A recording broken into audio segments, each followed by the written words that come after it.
One of the Section 8 housing tenants is Mr. Robert Jones, who is present here today. And Mr. Jones is now a medical marijuana user as allowed by New Mexico state law. Some time ago, your housing director issued a directive to Mr. Jones that as a result of his legal use of medical or medicinal marijuana, Mr. Jones would be terminated from the Section 8 housing program in San Diego County. Mr. Jones then lawfully and timely filed an appeal. This is about compassion because Robert Jones is a frail man. He's a cancer survivor, he's 70 years old, he's on oxygen, he's in a wheelchair. It's about compassion because he's on the New Mexico Lynn and Aaron Compassionate Use Act, which allows patients like Mr. Jones to use medical marijuana. We'll see that HUD has left the determination of whether or not to terminate Mr. Jones in the Commission's hands, in Mr. Lopez's hands. Using your reasoned discretion after considering all the factors, all the relevant factors in this case. 14 states, mostly in the West, and now it's 15 as it appears that Arizona has also passed a medical marijuana law, presently allow the use of medical marijuana. Now we hear a lot about the federal government, HUD, the fact that marijuana is a Schedule I drug, which is the most prohibitive drug. According to the Controlled Substances Act, marijuana has no medical use. Obviously, with where we're finding ourselves today, that's changing. Marijuana has been used as a healing herb for human beings for thousands of years. The American Medical Association in 1937 was opposed to outlawing marijuana, which essentially happened with this Marijuana Tax Act in 1937. Just recently, the American Medical Association has appealed to Congress to reschedule marijuana so that physicians can prescribe that medication to patients, and so there isn't this conflict between federal and state government. We look at the founding of our country, which was based on the states coming together and forming the federal government for common good, for the general welfare. It's important to remember that the federal government does not control all aspects of our society and our laws. The 9th and 10th Amendments guarantee to the people and to the states that those powers which are not given to the federal government will remain with the people and will remain with the states. The states have been called the laboratories of democracy. New Mexico Constitution, in fact, unlike the federal Constitution, guarantees its citizens the rights of health and happiness. On top of that, several years ago, Robert got colon cancer, and after extensive investigation, he underwent radiation and chemotherapy. It was at that time that the medical marijuana started, however. The foremost indication for medical marijuana is cancer, especially radiation and chemotherapy. After the cancer treatment, during which Robert lost 30 pounds, he developed a need for oxygen, and his ongoing nutrition and appetite became an increasing issue.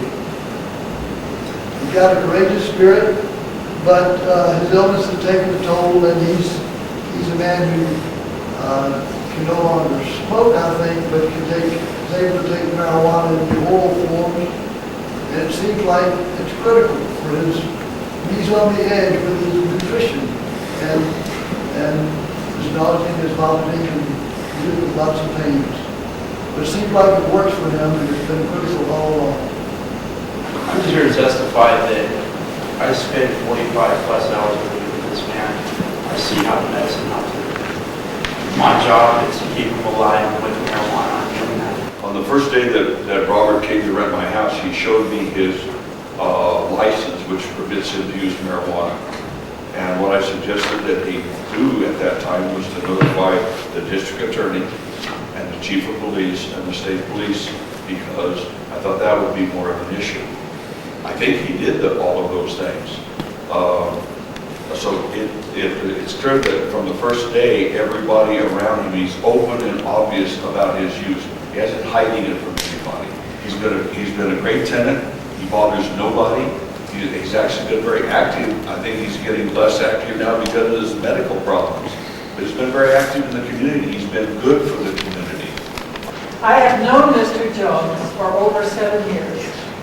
When we both began our association with the Las Vegas Peace and Justice Committee and Center, he quickly became active, engaging in providing capable backup in sponsoring community forums and movies to bring critical social and political issues to the attention of local citizens.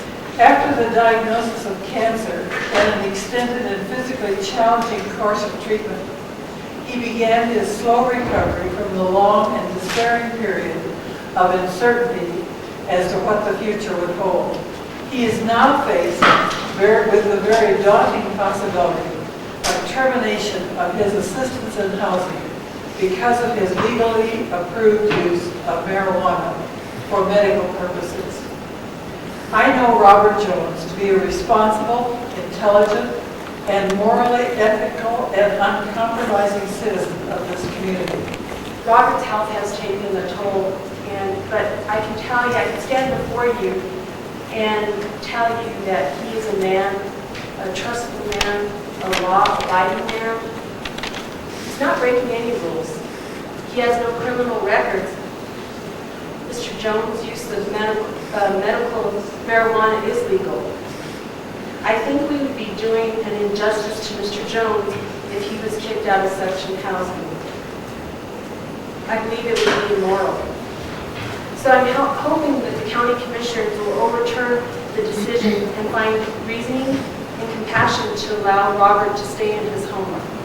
I'm the minister of the Word in Sacrament at First United Presbyterian Church. I can testify that he's a faithful member of the church, elected a deacon but had to resign because of health concerns. I visited with Robert at his home and during his times in the hospital. I've talked and listened and prayed with and for Robert. I find him a person of strong faith. I do not think it wise or just to terminate Robert's rent subsidy because of his use of medical marijuana. His health is frail, his body weak. Loss of his apartment would mean loss of his ability to live independently with the support of his caregiver, Bill. Where would he go? Where would he live? How would he survive? In short, loss of his subsidy would in no way serve to increase the well-being of this community or that the sense of justice being served. I believe that most folks acknowledge that the U.S. war on drugs has been an expensive, ever-expanding, and dismal failure. We have approximately 5% of the world's population, yet we incarcerate, we have 25% of the world's prisoners. Something's wrong with this picture. Well, anyway, my brother told me, because he smoked marijuana pretty much all his adult life, and he said to me, you know what? When I stopped smoking marijuana, my cancer got aggressive. He says, I regret stopping. But I think he wanted to stop because he thought that it was a sin. So I just want to say that yes, medical marijuana does help people that are dying. So I hope that you are compassionate and you do allow this man to die with dignity. I want to thank you all for being here and for caring enough to listen. In these changing times, we all, especially government agencies, have to look for guidance from the other people involved. Commissioner Salazar and Commissioner Ledger were quoted in the papers. I don't know which one of them said it because it wasn't clear, but it was that the federal government would take a position. I had to get a criminal background check. I don't know if my lawyer passed it out to you or not, but I brought copies for you showing as recently as November the 2nd, I don't have a criminal record. My caregiver has to get a criminal background check. My caregiver has to be fingerprinted and get a federal background check. This is not some audience. hanging out over on 7th Street smoking pot. I am not a criminal. I have never been a criminal, and I am not involved in drug-related criminal activity. I beg you to keep my housing supplement. I expect you to be compassionate to me. I expect you to do the right thing here. Because it's important to me, and it's important to others. And I'm not going to end up in a nursing home anyway.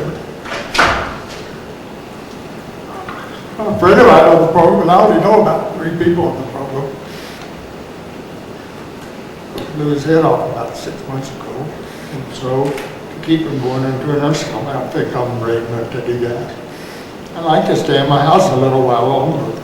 In my opinion, as both your counsel, as hearing officer also, I believe this opinion gives you lawful authority to exercise your discretion. The clarity of all this things, all the documents that came in, okay, the witnesses that came in, made a heck of a difference. And also, I guess, to top it off, Mr. Jones, his statement, okay. And I always believed also that we need to take care of our citizens better than we do sometimes, And I agree with him. I hate to see the gentleman have to go to a nursing home.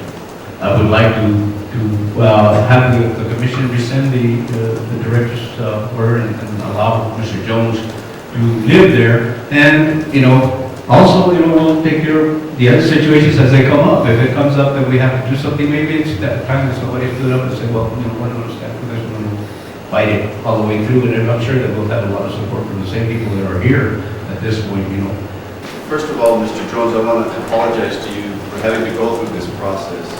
I know it's been difficult for you, but I think the end result, I think, is going to be something positive. Our legislature, in their wisdom, which I tend to agree with, determined that medical marijuana is something good, that it provides benefits to patients such as yourself in dealing with debilitating illnesses. And I think the evidence of that, the scientific studies, clearly establishes that it does provide benefit to you and all the others who are suffering from similar type fates. We have to deal with the issues as we see them, as you bring them to us as your representative body here. And I think it's clear what we need to do. I just wish the federal government would do the right thing, would clarify these issues so we know that one, you're clearly entitled to stay in this and receive subsidized housing. So, with that, I concur with the chairman's position that we will rescind the decision that our housing director made back then. Well, I feel that you are under medical supervision and you are following all the guidelines that the state has placed on you. Our state has the most check and balance in the whole nation. So I feel you are complying with everything there. And the medical marijuana is also keeping you alive. And that's great. I think you deserve to use medical marijuana. And so I too am in the opinion to rescind the decision that was placed by our director of Section 8 housing. Mr. Jones, you're legal, and I've learned today that you're also a great person. So I myself, I too would like to apologize to Mr. Jones for having to go through this. I have an administrative responsibility to oversee all the various programs in the county. My supervisor should have consulted with either the attorney or myself before the action was taken, and I take responsibility for that. And perhaps this whole process could have been dealt with in a different manner that would have not put as much strain on you. With that, Mr. Chairman, then I make a motion that we rescind the letter of termination that was forwarded to Mr. Jones based on his use of medical marijuana. Okay, do I have a second? Second by Commissioner Garcia. All in favor? Aye. Opposed? Motion carries. And I thank you very much. Thank you, Mr. Jones.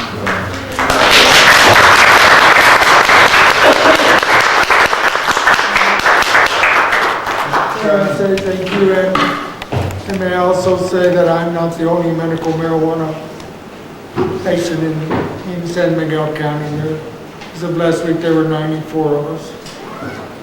90% of the people, the 3,000 people in the state that are on the medical marijuana program are indigent.